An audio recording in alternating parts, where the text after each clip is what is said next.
amigos, ¿qué tal? Amigas, buenas tardes. Nuevamente en su canal ProMujer Quintana Roo AC, desde Pulso Sur, el canal de la capital, perdón, es que estaba un poco distraída porque estábamos con algunos problemas técnicos, pero ya estamos aquí.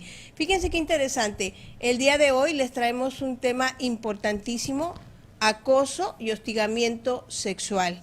Esto es un tema que desgraciadamente no nos gustaría que existiera, pero es una situación muy grave, se está dando muchísimo, se da en los centros laborales, se da en las propias redes, hay muchísimas formas de acoso sexual, se da en los centros laborales, les decía, en las escuelas, o sea, es una situación que a veces nos parece desagradable.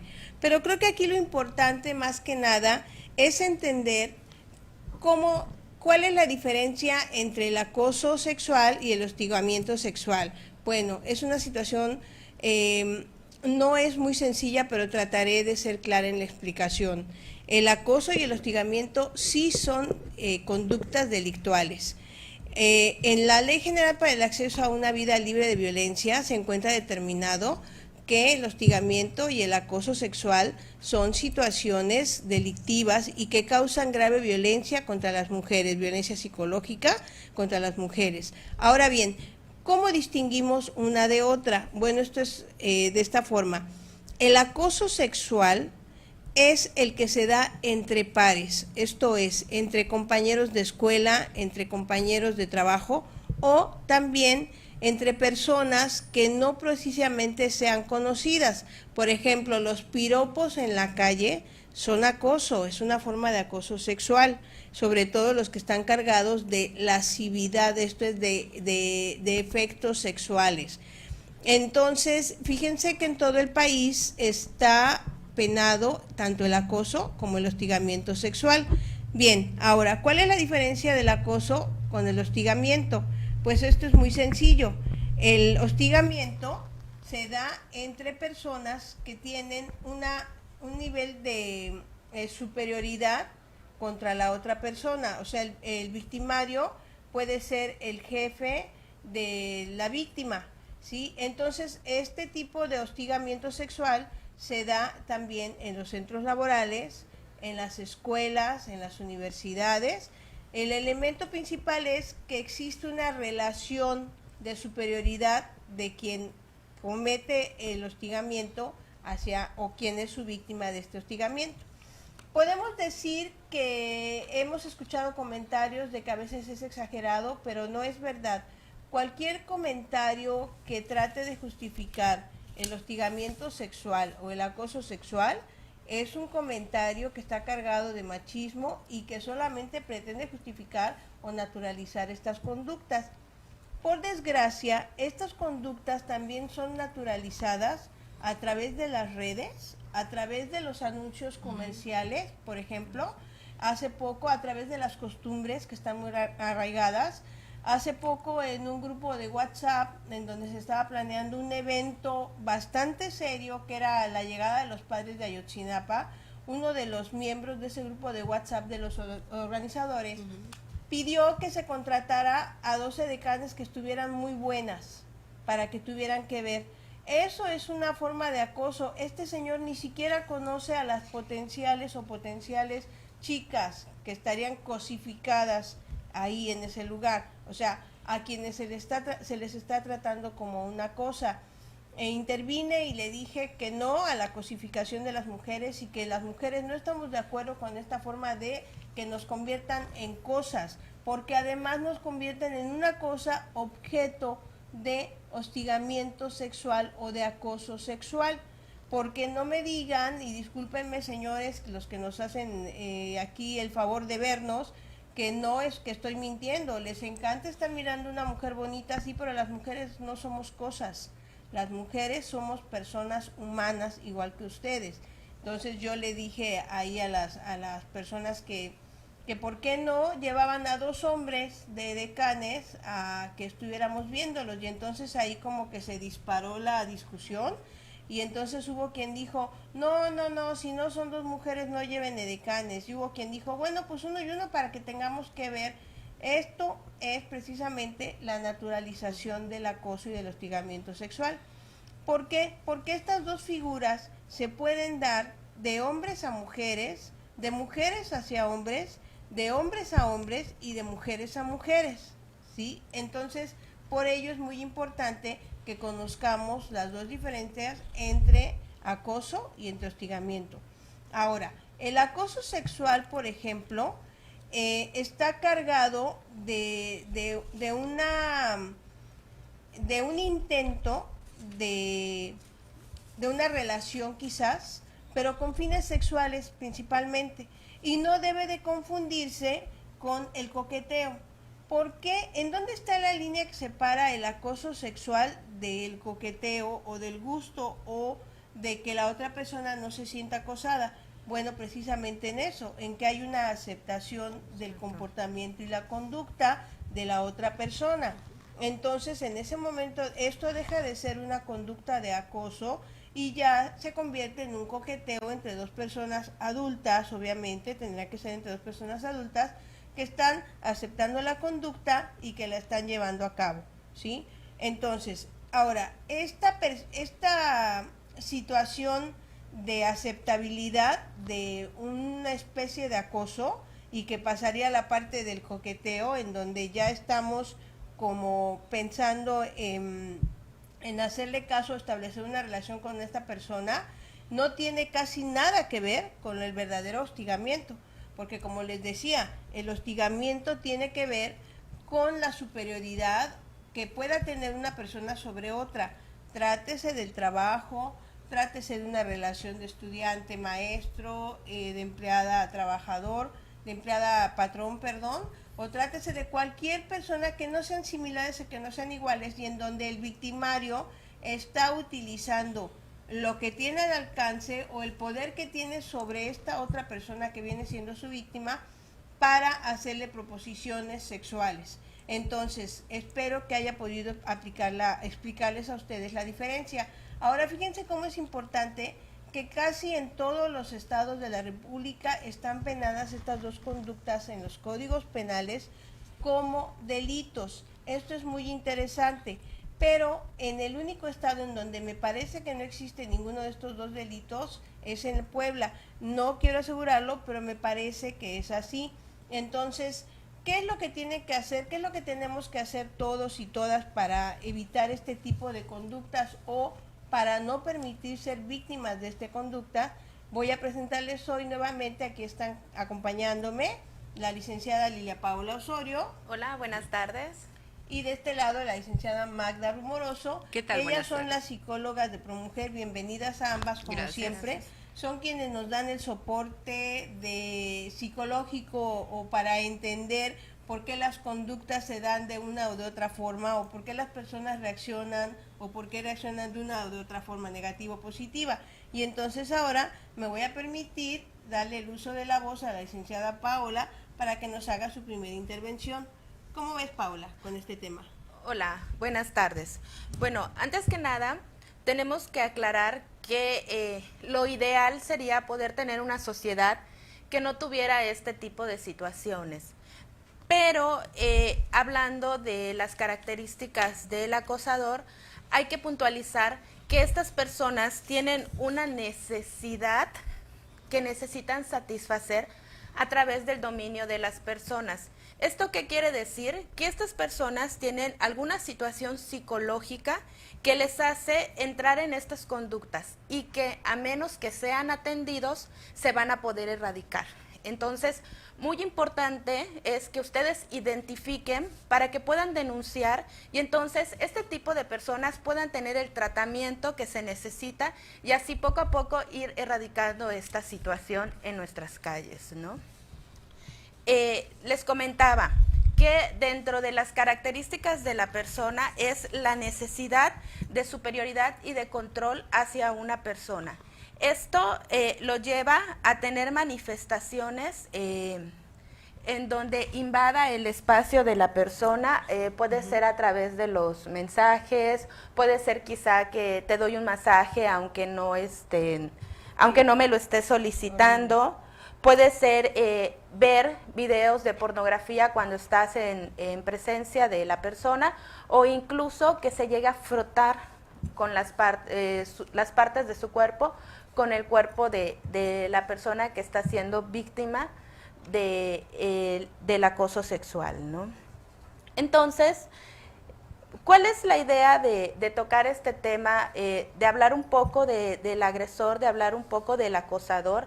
Es entender que estas personas son quienes tienen el problema psicológico, no tú que estás sufriendo ese acoso. Entonces es una invitación este programa para que levantes la voz. Si nos estás acompañando, te podemos leer, te podemos asesorar, te podemos acompañar, porque no eres tú quien está haciendo algo mal.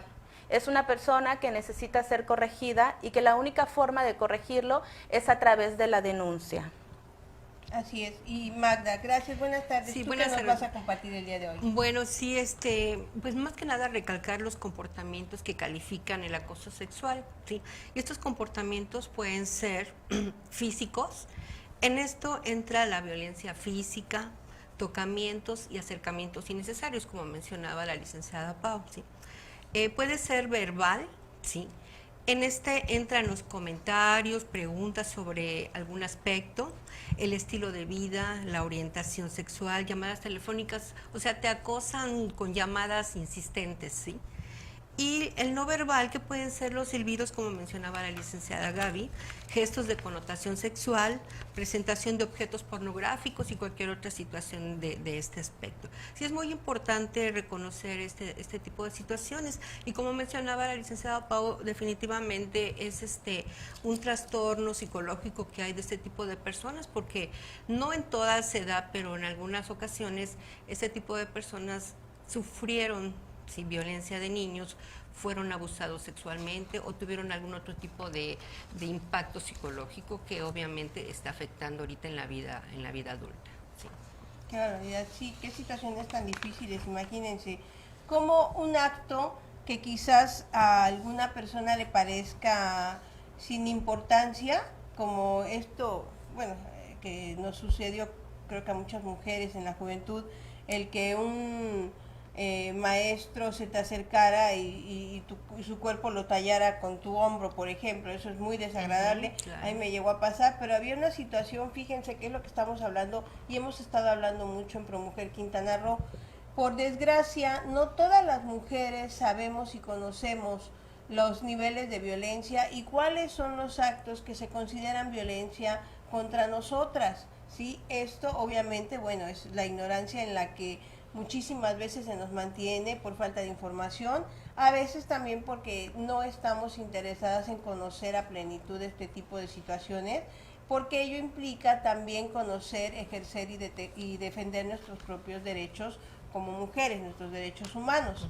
Y entonces entre ello valga la pena, y yo voy a meter, ya saben, mi anuncio, nosotras en ProMujer hemos desarrollado la reimpresión del violentómetro, un documento para que todas las chicas y chicos, mujeres, hombres, incluso personas de tercera edad, puedan consultarlo, puedan leerlo y darse cuenta de la serie de conductas que se consideran violencia para las personas, no solo para las mujeres, también para los hombres, y que debemos de tener mucho cuidado porque los niveles de elevación de la violencia, que los pueden leer de este lado, se van acentuando. Entonces, nosotras por eso hemos preparado todos estos materiales. Ahora, para darle a conocer a las mujeres estos derechos, pues tenemos el programa de alfabetización jurídica, que son folletitos muy sencillos, de una lectura muy sencilla, y en donde ustedes pueden entender algunas de las situaciones más específicas de violencia contra las mujeres. Recuerden que también la violencia se ejerce contra los hombres y no es algo en lo que nosotras no queramos reparar. Sencillamente que ProMujer Quintana Roo pues trabaja, en la línea de trabajo es con las mujeres y con sus hijas e hijos. Entonces por ello es que muchas veces nosotras no hacemos tanto énfasis en las masculinidades, que es una situación que muchas psicólogas y psicólogos trabajan con sus clientes. Pero bueno, en el caso de ProMujer Quintana Roo, en este momento nos pueden localizar para cualquier consulta en el teléfono 129-2366, que es local de Chetumal. Ahí pueden pedir información, pueden agendar citas para alguna consulta. En ProMujer damos consultas propiamente, pero nosotras le decimos a las personas a dónde ir a hacer sus denuncias, cómo hacerlas, qué documentos les van a pedir y demás. O sea, aconsejarlas propiamente desde el punto de vista jurídico y desde el punto de vista psicológico. Esos son nuestros principales trabajos y bueno, llegarles a ustedes toda esta información de la que durante todos estos programas que hemos tenido aquí en este canal en Pulso Sur Noticias hemos podido brindarles, ¿sí? Lo que nosotros queremos es que se desnaturalice la violencia contra las mujeres y por eso los temas que tocamos cada semana siempre tienen que ver con esta situación. Ahora voy a continuar.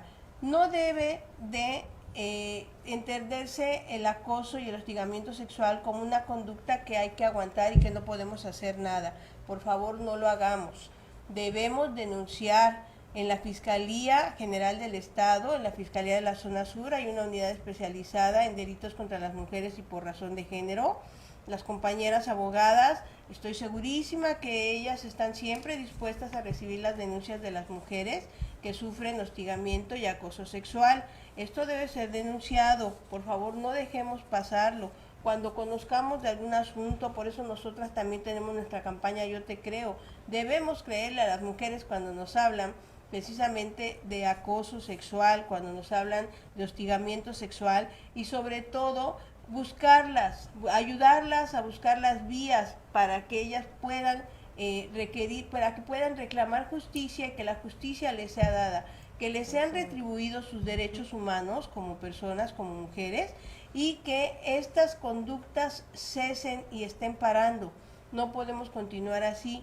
También quien guste localizarnos, yo no tengo ningún problema para publicar mi número celular, es el 983-162-0379. Lilia Paola. Es el 983-123-9573. Y la maestra Magda Rumoroso. Es 983-105-1263. Muy bien, entonces yo quiero continuar con este tema y decirles que a veces existen situaciones por las que las víctimas de acoso y de hostigamiento sexual no quieren hacer sus denuncias o no quieren decir absolutamente nada, porque recordemos que también la Comisión de Derechos Humanos en el Estado es la encargada también de recibir este tipo de quejas, de denuncias en contra de las instituciones y las personas de instituciones públicas que están ejerciendo este tipo de conductas contra ellas. Entonces ahora le voy a pasar la voz a Lilia Paola para que nos haga favor de comentarnos algunas de las conductas que presentan las víctimas de acoso y hostigamiento sexual, para que podamos identificarlas y podamos ayudarles también. Claro, algunas de las consecuencias psicológicas que tienen estas personas que están sufriendo el acoso sexual es una sensación de intimidación y de estar siendo presionadas, inseguridad, inquietud, desgana para ir al trabajo, justificación y minimización de lo que ocurre, aceptación del acoso e incluso realizar actos sexuales por miedo a las consecuencias. Este punto es muy importante, sobre todo por el nivel jerárquico en el que se suelen dar el acoso, en donde la persona pues sufre amenazas de si tú le dices a alguien, le voy a hacer algo a algún familiar, o por ejemplo si es el docente vas a reprobar la materia, o si me intentas demandar voy a tener tales consecuencias contigo. Llega a ser que las personas cometan o tengan actos sexuales indeseados, que eso ya se convierte en una violación. Claro. Sentimientos de impotencia, sentimientos de inferioridad, sentimientos de humillación, culpa, vergüenza, baja autoestima. Quizá la persona también empieza a tener cambios en su vestimenta, pensando que quizá hay algo mal en ella que hace que el agresor se esté fijando. Empiezan a tener miedo, se vuelven irritables, empiezan con malestares, de hecho empiezan a tener síntomas físicos como dolores de cabeza constantes y hasta náuseas. tienen la sensación de que están locas, muchas veces creen que eso se lo están creando ellas en la cabeza, o sea, el pensar que me está tocando, me está dando un masaje quizá, y yo sí tengo la sensación de que eso no es agradable y estoy pensando, no, pero yo me lo estoy creando, estoy loca, ¿cómo va a ser posible que esta persona tenga esa intención conmigo? Y esto puede llegar hasta depresión y ansiedad. Sí, Qué barbaridad, qué situación tan difícil, ¿no? Muchas veces nos toca vivir y sobre todo en las labores que hacemos como abogadas, como psicólogas, cuando recibimos este tipo de situaciones nos da ansiedad, nos da molestia, nos da coraje, impotencia muchas veces cuando vemos que las mujeres están temerosas de denunciar todo este tipo de situaciones. Magda, ¿nos querías comentar algo más? Sí, la depresión es un síntoma muy significativo, ¿no? Para ello. Sí, y yo quería comentar, ¿quién puede ser víctima de abuso sexual? Pueden ser hombres y mujeres, pero en un estudio, sí, la muestra dio como resultado que las personas que son más vulnerables al acoso sexual son las mujeres jóvenes, sí. Las mujeres jóvenes, las mujeres económicamente dependientes, solteras o divorciadas con estatus o mujeres con estatus de inmigrantes, es algo muy importante.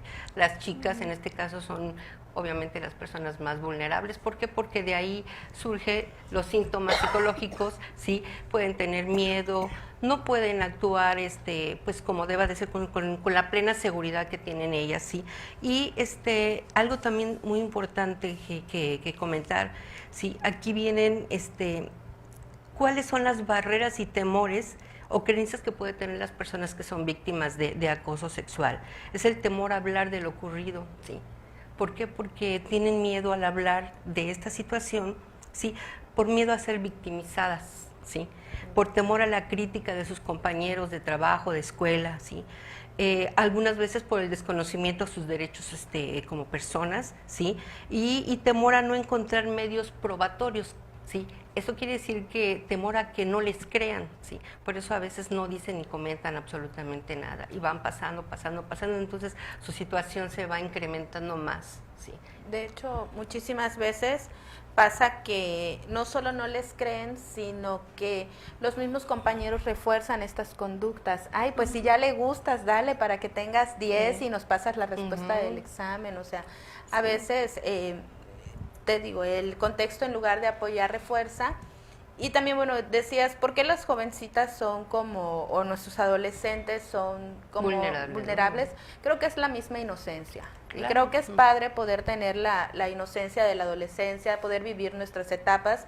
Entonces, como padres, como madres, es muy importante que empecemos a tocar estos temas desde que nuestros hijos empiezan a ser adolescentes, quizá desde la secundaria, empezar a tocar porque es una realidad. Nosotros como padres podemos en la casa brindarles un hogar muy armonioso, un hogar muy correcto, pero tampoco podemos olvidar que ellos se van a insertar en la sociedad y que es necesario que estén contextualizados de lo que pasa, que estén contextualizados que el acoso existe, que estén contextualizados que hay personas con buenas intenciones y con malas intenciones, que aprendan los adolescentes a seguir su instinto y sobre todo a hacer un vínculo de confianza para que tengan a quién comentarles acerca de ese instinto. La comunicación, claro, algo tan importante, claro, porque a veces ellas se sienten culpables, sí, ¿no? Así es, sí, así es, Magda, la comunicación es muy importante. Muchas veces hemos encontrado situaciones en donde las chicas o los chicos que están siendo víctimas de acoso y hostigamiento sexual no quieren comunicarse con sus padres porque no existe esa confianza, porque debido a las estigmatizaciones que se hacen en el mundo, bueno, comúnmente, sí, si una chica quizás tiene el temor de que si le dice a su padre o a su madre que está siendo acosada por un profesor de la universidad, por ejemplo, a lo mejor la mamá que quizás no tenga o no ve este programa cada semana, le va a decir es que ¿por qué te vistes así? Es que ponte la falda más larga, es que ponte la camisa más arriba, y eso es como justificar el acoso y el hostigamiento sexual, y eso no debemos hacerlo, no podemos justificar estas conductas deben determinarse, no debemos aceptar y debemos evitar que estas conductas se lleven a cabo con información y con la comunicación en la familia. Ahora, ¿cómo vamos a poner una denuncia de hostigamiento o de acoso sexual? Miren, les voy a decir una cosa. El Ministerio Público Especializado es el experto o la experta en decirles cuál es la conducta que tienen que denunciar, porque la conducta legalmente, acoso y hostigamiento, es distinta, o sea, son dos tipos penales distintos. Pero cuando ustedes relaten los hechos de lo que están sufriendo ante el Ministerio Público tiene la obligación de determinar cómo va a conducir la carpeta de investigación. Por esa parte de probar o no probar, no se preocupen, el Ministerio Público deberá de apoyarles a conseguir estos elementos, o él mismo tendrá que obtener estos elementos mediante la investigación, por ejemplo. ¿Por qué? Porque el Ministerio Público es el abogado, la abogada de las víctimas, entonces ellos son quienes están obligados a la investigación. Este temor de que quizá no tengan pruebas es muy difícil, ¿sí? Es algo que no tengan que superar ustedes como víctimas de acoso, de hostigamiento sexual. Y bueno, fíjense qué curioso, me está llegando por WhatsApp un mensaje en donde me están comunicando que 2 chicas de la Universidad de Quintana Roo finalmente se han decidido a denunciar a un profesor, del cual no voy a decir su nombre, porque como es abogado y después va a decir que se le está violando su derecho a la, perdón, se le está violando el derecho a la presunción de inocencia, no voy a decir su nombre, pero su apellido empieza con la letra T, y es un profesor de las materias de Derecho Mercantil y de Economía Geopolítica. Me dicen que está acosando a las alumnas de manera sexual. Hay personas, como nosotras como ProMujer estamos tomando ya este asunto y vamos a hacer las denuncias correspondientes, porque no vamos a permitir que esto siga así.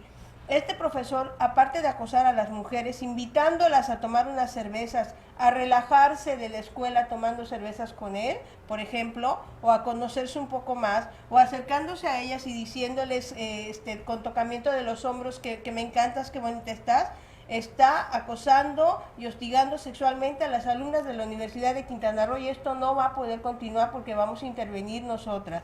Punto número 1. Punto número 2. Me dicen que a los hombres, a los chicos, alumnos de este señor, que empieza del señor T, les pide botellas, les pide carteras, les pide que le regalen otro tipo de cosas, y entonces para poderlos pasar. Y además les amenaza que quien lo denuncie los revienta en los juzgados porque los va a denunciar por daño moral. Señor T, quisiera tenerlo enfrente como abogada para ver si es cierto que usted va a poder hacerle algo a estas chicas y a estos chicos que por fin se están decidiendo a denunciarlo. Señor T, lo quiero ver procesado, lo quiero ver vinculado por estas actividades que usted está realizando, que verdaderamente son fatales. Pero además, más me extraña que la Universidad de Quintana Roo, que ha tenido otros casos de acoso y de hostigamiento sexual, continúe permitiendo estas conductas. Hago un llamado público al señor rector, ese señor Ángel, para que ponga alto y dejen de contratar este tipo de profesores.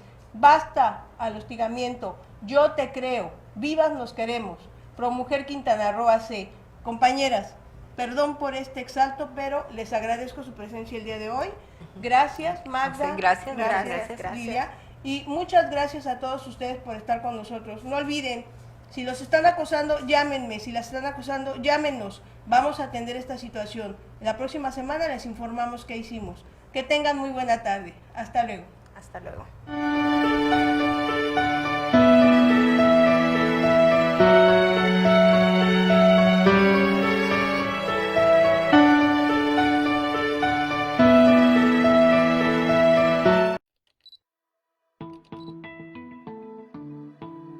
Esta fue una producción de Coadonga Medios para Pulso Sur.